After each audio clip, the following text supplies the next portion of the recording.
সম্মানিত ভিউয়ার্সগণ, আজকে আপনাদের একটা মজার জিনিস দেখাবো।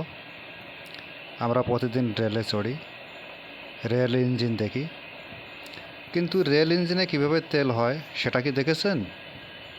আজকে দেখুন, তো পাইপ দিয়ে রেল ইঞ্জিনে তেল করা হচ্ছে। তেল করা হয়ে গেছে।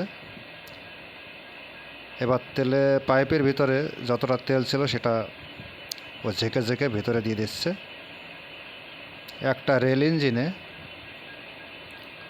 6,500 লিটার তেল ধরে, কিন্তু সম্পূর্ণ ট্যাঙ্কি ভর্তি করা হয় না, 5,000 লিটার তেল ভর্তি করা হয়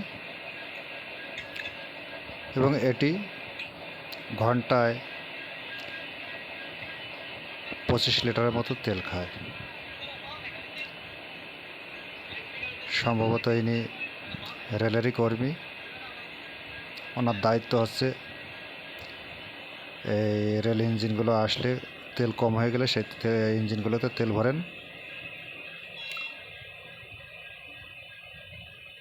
অতএব সম্মানিত ভিউয়ার্সগণ, রেলের এই সম্পর্কিত নতুন নতুন তথ্য জানার জন্য চ্যানেলটি সাবস্ক্রাইব করে রাখবেন, যাতে নতুন কোনো ভিডিও আপলোড হলে আপনারা সঙ্গে সঙ্গে দেখতে পান।